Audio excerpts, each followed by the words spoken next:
I never thought a regular Thursday brunch would turn into the day I found out about my husband's betrayal. But there I was, frozen in the hallway, listening to him and his parents plot to get their hands on my family's money. My name is Sydney, and until that moment, I thought my life was under control. I'm a music teacher, married to Luke, who I thought was the love of my life, and a mother to our amazing 4-year-old daughter, Kate. My parents built a good life through hard work, and I've always been proud to follow their example of being independent. She just needs the right push, Luke said in the living room, his voice calm and smooth, the way he sounds when he's making a sales pitch. If we can get her to quit teaching, she'll have to rely more on her parents' support. I pressed myself against the wall, my heart pounding. Kate was upstairs napping, and I had just checked on her when I heard them talking. "Darling, you're being too subtle," said my mother-in-law, Anna, her voice sweet but filled with malice. "That salon chain her mother owns is worth millions. Sydney needs to realize her little music teaching job is beneath her potential." Beneath her potential? I mouthed silently, my hands clenching into fists. "It's not that simple," Luke sighed. "Sydney is stubborn about her independence. She gets that from her father." "Well, her father's not getting any younger," my father-in-law, James, added. "And neither is her mother. Have you looked into their estate planning?" I felt sick to my stomach. Their voices blurred as blood rushed to my ears. For 4 years, I thought I knew Luke. But here he was, talking about me like I was some problem to solve or resource to exploit. The worst part? They spoke about my parents' money as if my mom and dad were already gone. My mom still works long hours at her salons because she loves it, and my dad spends his days tinkering with tech projects in his home office. They are both full of life, not the fragile people Luke and his parents made them out to be. I must have made a noise, because the conversation in the living room abruptly stopped. Taking a deep breath, I straightened my shoulders, put on my best teacher smile, and stepped into the room.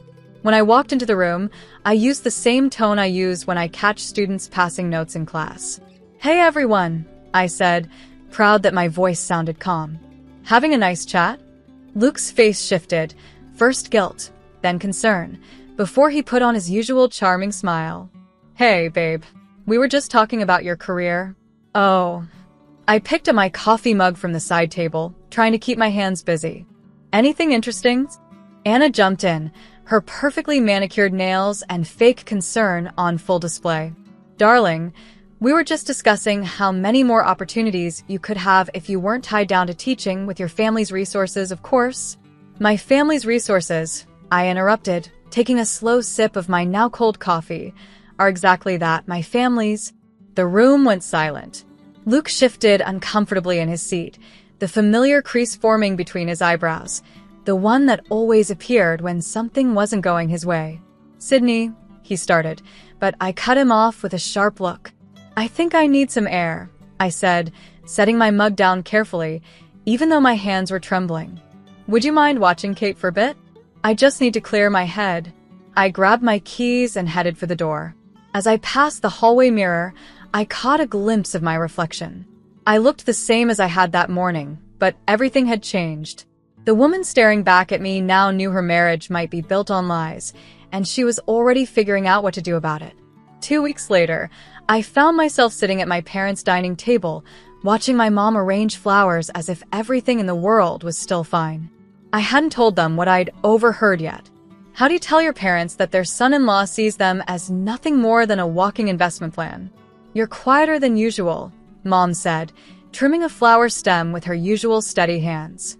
"Is everything okay with Kate?" "Kate's perfect," I replied, managing a small smile. "She's with Luke at his parents' house." Mom's hands paused for a moment. Anna and James," she said, her tone cool. The way she said their names told me everything. I needed to hear my mom's thoughts about my in-laws. I should have trusted her instincts 4 years ago. "They're hosting a dinner tonight," I said, tracing the wood grain of the table with my finger. "Something about a new business venture." Dad looked up from his tablet, his engineer's mind already working. "What kind of ventures?"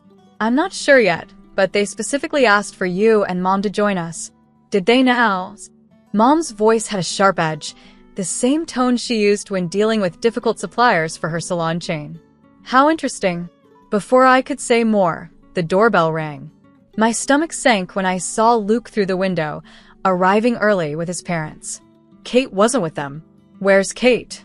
I asked as they walked in. The nanny's watching her, Luke said smoothly, kissing my cheek. We thought it'd be better to discuss business without distractions. I caught the look that passed between my parents. They had always supported my choice to keep teaching after Kate was born. Unlike Anna, who called it playing at having a career, dinner turned into a masterclass in passive-aggressive behavior. Anna complimented my mom's cooking but hinted that she must be too busy with her little salons to cook often. James kept steering the conversation toward retirement planning, while Luke wore his salesman smile, watching everyone like he was waiting for the right moment to make his pitch. So, Luke said finally, setting down his wine glass. We wanted to talk about an exciting opportunity. Here it comes, I thought. There's this incredible property development project, he continued, in a prime location. Guaranteed returns. But we need initial investors. Dad's expression stayed neutral, but I noticed his hand tighten around his fork. And you're bringing this to us because family should help family, Anna cut in with her overly sweet tone. With your resources, it would be a shame not to. Our resources, my mom said, cutting her off, are already committed to expanding the salon chain. We're opening 3 new locations next month. I saw Luke's face fall slightly before he quickly recovered. Surely some diversification would be wise, Ariane, he said. Your business is doing well, but property development could offer much better returns.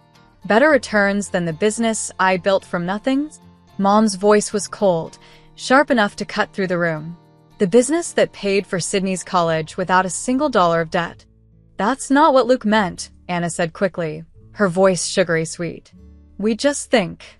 I know exactly what you think, I interrupted, surprising even myself with how calm I sounded. You think my parents' money is your safety net. You think my mother's business is just a stepping stone to something better. You think I should quit my job and let my husband take over the finances. The room went silent. Luke stared at me, his charm fading to reveal something colder, darker underneath. Have you been eavesdropping on private conversations? He asked, his voice low. Private conversations about my family's money? I stood, the sound of my chair scraping against the floor breaking the tense quiet. Yes, I heard everything last Thursday. And I've been watching you ever since, waiting to see if you'd come clean. But instead, you brought your parents here to pitch this scheme. Sydney, Luke started, but my father cut him off. I think it's time for all of you to leave, Dad said quietly. His calm voice carried more weight than any loud argument. Luke lingered in the doorway after his parents stepped outside. We'll talk about this at home. No, we won't, I replied firmly. Because I'm staying here tonight with my daughter. You can't just. I shut the door before he could finish. After they left, I sat on the couch between my parents, feeling like a little girl again. But this time, the monster wasn't under my bed. It was the man who wore my wedding ring. I'm so sorry, I whispered. Mom squeezed my hand gently. Don't be sorry. Be smart. In that moment, I knew exactly what I needed to do next. I never expected to become a detective in my own marriage, but there I was, sitting in the dark at midnight, scrolling through Luke's laptop while he slept upstairs. The house was silent except for the soft hum of the heater and the pounding of my heart. What started as a gut feeling had led me here. His password was still Kate's birthday, a detail that should have been sweet but now felt like another calculated move. My hands trembled as I opened folder after folder, each one unraveling a story I didn't want to read. Oh, God, I whispered, staring at a bank statement. The numbers didn't lie. Luke had been bleeding money for months, failed investments, secret credit cards, hidden loans. Piece by piece, the truth came together, and I wished I hadn't started looking at all. I never knew the full extent of Luke's schemes until I saw an email thread with his parents. They were discussing ways to access my mom's business accounts. The sight of it made my stomach turn. The floor creaked behind me. Find what you're looking for? Luke's voice startled me. I spun around to see him standing in the doorway, half hidden in the shadows.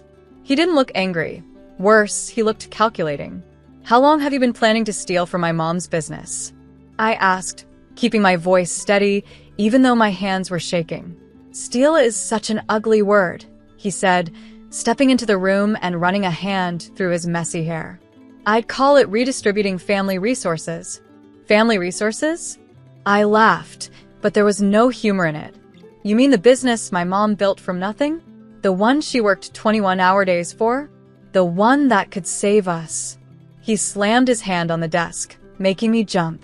"Do you know what it's like living in the shadow of your family's success? Having everyone compare me to your dad. So this is about your ego?" I asked sharply. "This is about survival," he snapped, leaning closer. His charm was gone, replaced by something colder. "I'm drowning here, Sydney. The property development deal fell apart. I owe people money." "How much?" I asked, my voice barely above a whisper. "More than you want to know," he said bitterly. I stood up slowly, putting some distance between us. "And you thought the solution was to steal from my mom?" "I thought the solution was to use available resources." "Stop." I cut him off, holding up my hand. "Just stop. For once, no sales pitch. Be honest." Something in his expression cracked, his mask slipping for a moment. "Fine. You want honesty? I'm broke. Everything I built is gone. And your parents? They're sitting on a fortune while I'm drowning." "They worked for that fortune," I said firmly. "And I worked too," he yelled, his voice rising enough to make me glance at the ceiling, worried about waking Kate. "But nothing I do is ever enough. Not for them. Not for my parents. Not for you.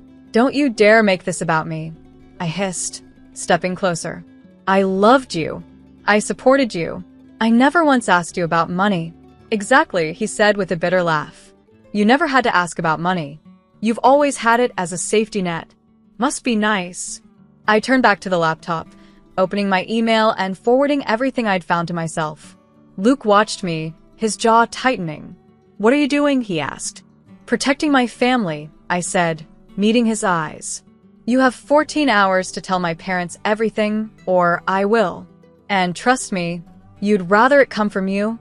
"You're bluffing," he said, narrowing his eyes. "Try me." I grabbed my phone and headed for the stairs. "I'm getting Kate." He caught my arm. "It's the middle of the night. Let go of me," I said, my voice cold. "Or the first call I make won't be to my parents. It'll be to the police." His hand dropped. I packed a bag for Kate while Luke paced downstairs, making hushed, angry phone calls. I knew he was talking to his parents, probably trying to figure out how to control the situation. Let them try. 30 minutes later, I was strapping a sleepy Kate into her car seat. Luke stood in the doorway, watching us. "This isn't over," he said. "You're right," I replied, starting the car. "It's just beginning." As I drove through the quiet, dark streets toward my parents' house, Kate dozed in the back seat. I glanced at her in the rearview mirror. So innocent, so unaware of how her world was about to change. My grip on the steering wheel tightened as my determination grew. Luke was right about one thing. This wasn't over. But he had no idea what I was prepared to do next. They say bad news comes in threes. I never imagined all three would hit me in a single day. The first blow came at dawn. My lawyer called to tell me Luke had already taken half the money from our savings account. It was legal since the account was in both our names, but it was a crushing blow nonetheless. I sat in my parents' guest room, staring at my phone, my hands shaking as Kate slept peacefully beside me. The second hit came at noon. Mom collapsed at one of her salons. A stroke, the doctor explained in a cold, sterile hospital hallway. She's stable, but the next 72 hours are critical. I stood there, numb, as Dad gripped my hand tightly. Everything looked harsh and unreal under the fluorescent lights, like a nightmare I couldn't escape. The third came just before midnight, a text from an unknown number. "Thought you should see this." Attached was a photo of Luke leaving a hotel with Anna, carrying what looked like documents. The timestamp showed it had been taken just hours after Kate and I left the house. I was still staring at the message when Dad returned from the coffee machine. "The vultures are already circling," he said quietly, handing me a cup. "Luke's been calling the salon managers, trying to get financial information. How did you find out?" I asked, my voice barely above a whisper. "Amber called," he said, sitting heavily in the plastic chair next to me. "She's worked with your mom for 16 years. She knows something's wrong." I nodded, unable to speak. Through the window into Mom's room, I saw her lying there, looking smaller and more fragile than I'd ever seen her. The woman who taught me to be strong and independent couldn't even breathe on her own. "Dad," I started, but my voice broke. "I know," he said softly, pulling out his tablet. "Let's get to work." "I recognize this from Amber's office," Dad said, his fingers flying over his tablet screen. "Your mother and I have been expecting something like this. Not exactly this, but we knew it was a possibility." "What do you mean?" I asked, confused. "We've seen the way Luke and his parents look at what we've built, like it's their backup plan." He entered a password and continued, "Your mother made some changes last month. She transferred majority control of the salons to you." The coffee cup nearly slipped from my hand. "She did what?" "She said she had a feeling," Dad said with a sad smile. "She always had good instincts about people." A commotion at the nurse's station made us both look up. Luke was there, arguing with security. Anna stood behind him, looking polished and predatory as always. "Sir, only family is allowed," the guard said firmly. "I am family," Luke snapped, his voice echoing down the hall. "That's my mother-in-law in there." I stood up without thinking, my body moving before my mind could catch up. Dad grabbed my arm. "Let security handle it." "No," I said, handing him my coffee. "I need to end this now." Luke spotted me and immediately turned on his fake concern. "Sydney, baby, I've been so worried." "Save it," I interrupted, stopping just out of his reach. I saw the hotel photos. His face flickered with surprise, then hardened into indignation. "You're having me followed?" "Apparently someone else is," I replied, glancing at Anna. She looked uncomfortable for the first time. "What documents were you reviewing with your mother at the Grand Hotel?" "That's private business," he said stiffly. "Nothing about my family's business is private to you anymore," I said, stepping closer and lowering my voice. "You have one chance to walk away with your dignity. Leave now, or I'll send everything I found on your laptop to every investor you've ever worked with." Anna grabbed his arm. "Luke, let's go." But he shook her off, his mask cracking. "You think you can threaten me? I know things about your father's tech patents." About what?" Dad's calm, steady voice cut through the tension as he stepped up beside me. "Please, Luke, enlighten us about my business. I'm very interested to hear what you think you know." The security guard stepped closer. "Sir, I'm going to need you to leave." For a moment, I thought Luke might argue, or even lash out.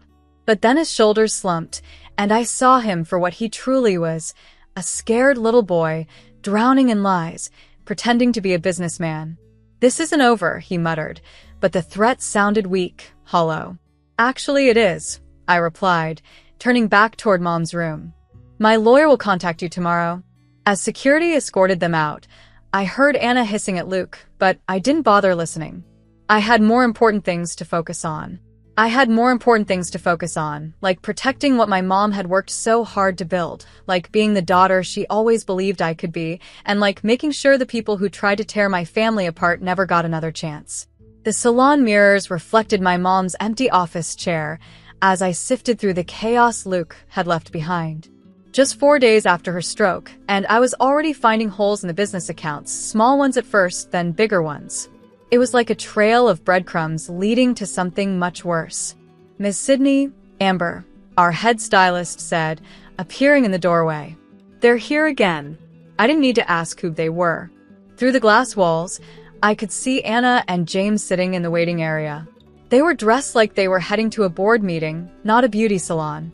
"Send them in," I said, keeping my eyes on the computer screen. I let them wait while I finished reviewing another suspicious transaction. "Sydney, darling," Anna greeted, her strong perfume reaching me before she did. "We've been trying to get in touch with you." I've been busy discovering what your son did to my mom's business, I said without looking up. Then I finally met her gaze. Would you like to explain these transfer authorizations? The ones with your signature on them? James shifted in his seat, looking uneasy. Now, Sydney, business is complicated. Theft usually is, I interrupted, turning the screen toward them. Did you think no one would notice? That my mom would just brush it off as a family favor? Your mother understood the importance of family, Anna said sharply. Unlike you, it seems. I laughed, but it sounded hollow even to me. Family? Is that what you're calling embezzlement these days? We prefer to think of it as a temporary reallocation, James said, pulling out a folder. Actually, we have a proposal that could solve everyone's problems. The only problem I have, I said, glaring at them, is sitting right in front of me. Anna leaned forward, her expensive bracelet catching the light. Your mom is in the hospital, Sydney. The business needs strong leadership. Luke has experience stealing from it, I snapped, standing up so quickly that my chair rolled back. And now I know you helped him. Be reasonable, James said, trying to sound calm. We can make this all go away. Sign over controlling interest to Luke, and we'll forget about pressing charges for the irregularities we found in your father's tech patents. My blood went cold. What irregularities? Anna smiled, her teeth gleaming like a predator's. Let's just say Luke did his homework. It would be such a shame if the patent office received an anonymous tip about your father's early development processes. The pieces clicked into place. Luke's late nights, his sudden interest in Dad's old projects. They'd been planning this for months. Get out, I said, my voice steady despite the anger boiling inside me. Think about Kate, Anna said, her voice dripping with fake concern. Think about her future. Imagine what a messy legal battle would do to her. Something inside me snapped. I picked up my mom's heavy glass paperweight, turning it over in my hands. You know what my mom told me about building her business? She said sometimes you have to break things to make them stronger. I brought the paperweight down hard on the corner of the desk, cracking the glass surface. Both Anna and James jumped. That was your first warning, I said, setting the paperweight down gently. Here's your second. I have copies of everything, every transfer, every forged signature, every so-called reallocation. One phone call, and it all goes to the FBI. You wouldn't, James stammered. Think about Luke, Anna added. I am thinking about Luke, I said coldly. I'm thinking about how good he'll look in orange. I walked to the door and held it open. You have 26 hours to return every penny, or I start making calls.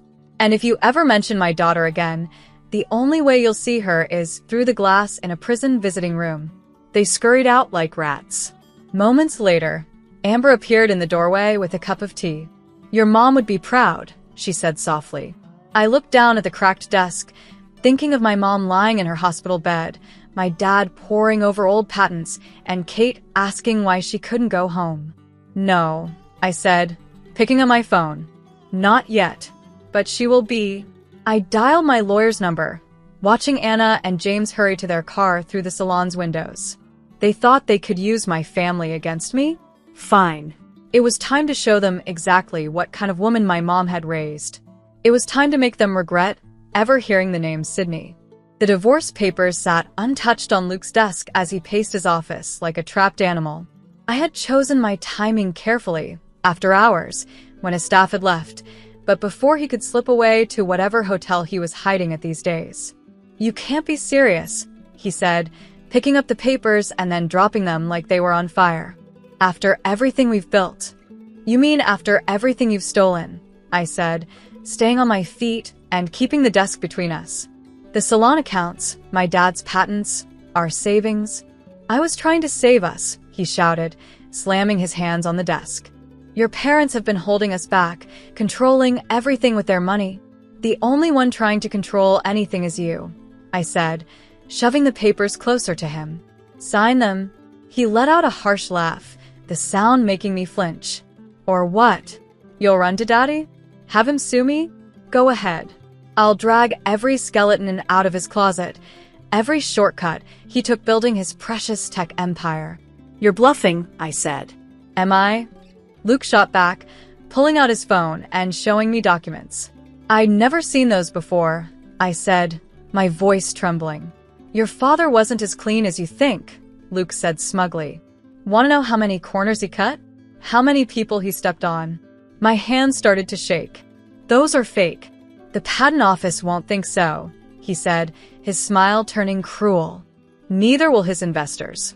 One anonymous tip, and everything comes crashing down. You destroy him just to hurt me? I destroy him to protect what's mine," Luke snapped, stepping closer. "Including you." I backed away, bumping into the wall. "I was never yours to own." "No." He moved even closer. "Then why did you marry me? Because you loved me? Or because your parents approved of my pedigree, my connections?" "Stop it," I said firmly. "Face it, Sydney. You're just like me, playing the game, using people." "I'm nothing like you," I hissed. "Really?"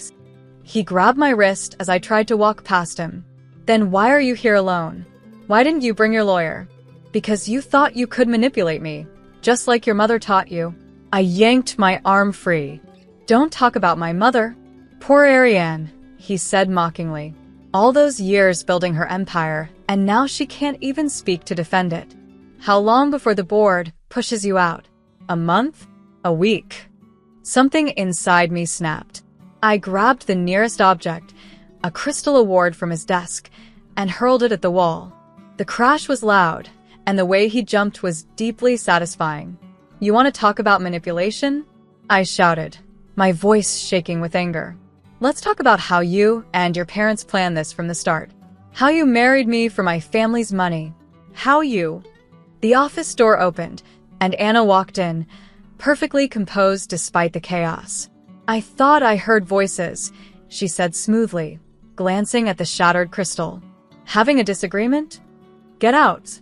I spat. "I'm afraid I can't do that," she said, holding up her phone. "Not when I have such interesting security footage of you assaulting my son." My blood ran cold. "What are you talking about?" "Throwing things.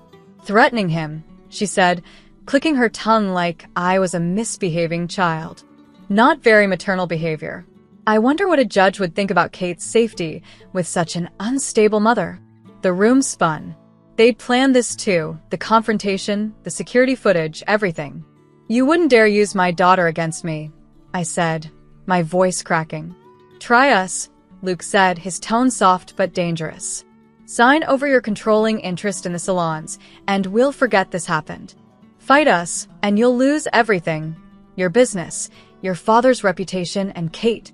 I looked at them, mother and son, so alike in their cold, calculated cruelty. All my careful plans, all the evidence I had of their theft, felt worthless if they could make me look unstable and dangerous. "I'll give you 26 hours to decide," Anna said, like she was doing me a favor. "Choose wisely." They left me there, surrounded by shattered crystal and broken dreams. My phone buzzed, a text from Dad about Mom's worsening condition, another from my lawyer warning me about Luke's countersuit. I slid down the wall, the divorce papers scattered around me like fallen leaves. For the first time since this nightmare began, I felt completely lost. But one thing was clear, I couldn't let them win, not for me, but for Kate, for Mom, and for everything my family had built. I just had to figure out how. The moment I stepped into Luke's parents' house, I knew something was wrong. The place was too quiet, too still, like a trap waiting to spring. I found them in the study, Luke, Anna, and James seated behind the massive oak desk like judges at a trial. A laptop sat in front of them, silently playing the security footage from Luke's office. "Where's Kate?" I asked, keeping my voice steady even though my heart was racing. "She's safe," Anna said smoothly. "With the nanny. We thought it best to handle this professionally." "Funny," I said, setting my own laptop on the desk. I was thinking the same thing.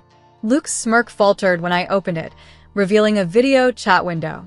Amber's face appeared, alongside my dad's lawyer, and most surprising of all, James's former business partner, David.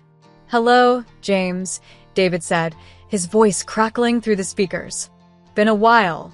James's face went pale. What is this? This, I said, pulling out a USB drive, is everything. The real records from the salon accounts. My dad's original patent documentation.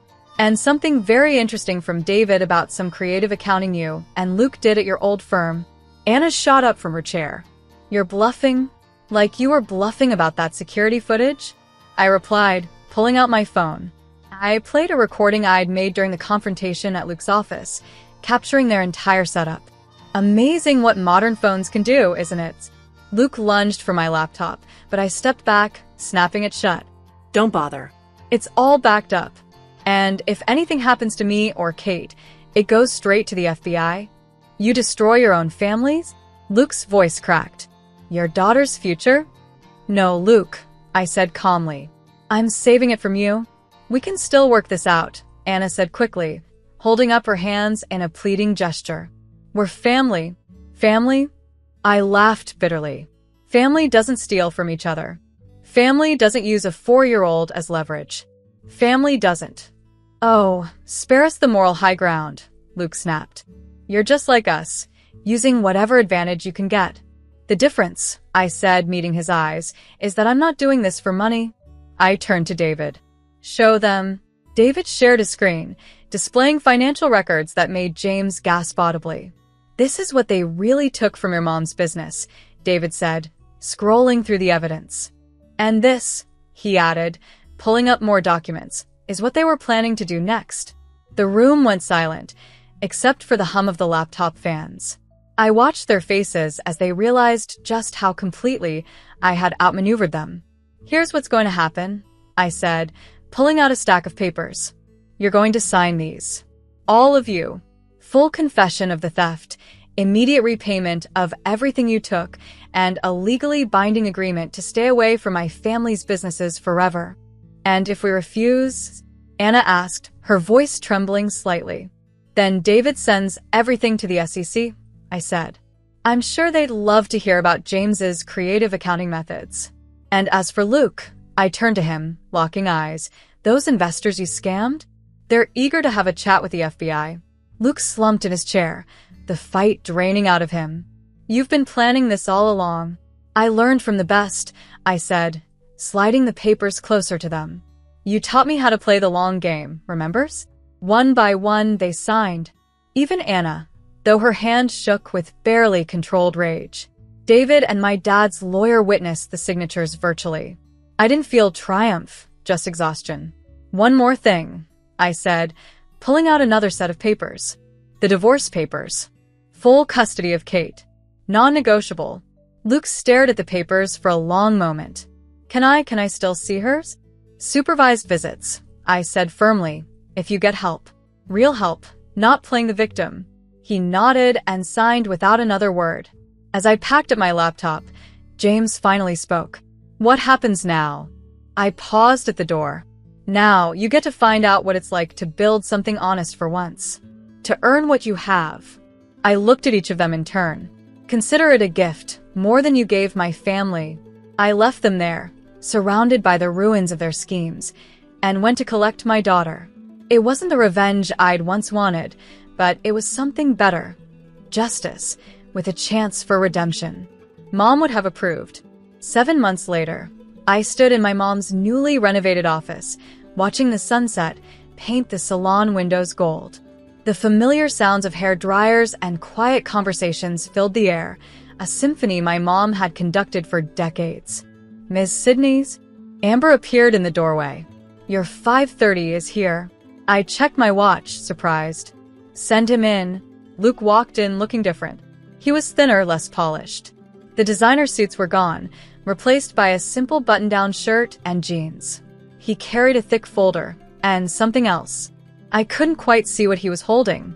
Thanks for meeting me, he said, standing in the doorway like a stranger, which I supposed he now was. Kate's excited about the zoo tomorrow, I said, keeping my tone neutral. The supervised visits had been going better than I'd expected. He nodded and placed a folder on my desk. I've been researching small business loans, especially for salon expansions. There's a program that might help with the 3 new locations you're planning. I stared at him. Why? Because I owe you more than just money, he said, shifting uncomfortably. I've been working with a financial advisor, helping people avoid the mistakes I made. It's good work, honest work. He hesitated. Your parents haven't spoken to my parents since the divorce. They're in Florida now, trying to rebuild with what they have left. He paused again, then added, I'm not asking for forgiveness, Sydney. Just a chance to do something right for once. I opened the folder and skimmed through the documents. The research was thorough, professional, and exactly what the business needed. Why now? I asked. Because Kate asked me something during our last visit. He pulled out the item he'd been holding, a framed photo of Mom cutting the ribbon at her first salon opening. She wanted to know if her grandmother was a superhero because of how you talk about her. My throat tightened. What did you tell her? I told her the truth, he said. That her grandmother built something amazing, and that her mother is even stronger for protecting it. He set the photo on my desk. I found this in my parents' storage. I thought it belonged here.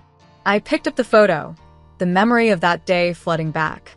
I'd been 12, watching Mom beam with pride as she opened her first salon, a dream she built from nothing, just like I was doing now. The loan program, I said finally. Is it legitimate? Completely. I'll send all the details to your lawyer first. No strings. No involvement for me unless you want it. I studied him carefully. This version of Luke was different, humbled, and somehow more real than the polished man I'd married. I'll think about it, I said. He turned to leave, then stopped. You know what the hardest part was? He asked. Realizing I already had everything I needed, a family, a home, love. I just couldn't see it because of my own look. And now, he paused, smiling sadly. Now I see clearly. Too late, but clearly. After he left, I sat at Mom's old desk, my desk now, and looked at the photo. The setting sun caught the glass, reflecting my face over hers. 2 different women. 2 different battles. The same determination. My phone buzzed. It was a text from Dad. Mom squeezed my hand today. Doctors say it's a good sign. I smiled, touching the frame gently. Maybe Luke wasn't the only one getting a second chance. Amber knocked softly on the door. The staff meeting's ready. We're discussing the expansion plans. Be right there, I said, standing up. I took one last look at the photo, then walked out to meet my team, ready for the next chapter. I stood tall, straightening my jacket. Actually, I have some new information to share, I said, holding up the folder. It's from Luke's proposal. Maybe it could work. But this time, we'll do it our way. The right way. As I walked into the conference room, I caught a glimpse of my reflection in the salon mirrors. I wasn't just my mom's daughter anymore. I was my own person. Someone who could protect what mattered, while still making space for growth, for change, and even for redemption, even for those who might not deserve it. Because that's what real strength is. It's not just about knowing how to fight. It's about knowing when to rebuild. To create something new from the ashes of what was lost. And this was just the beginning.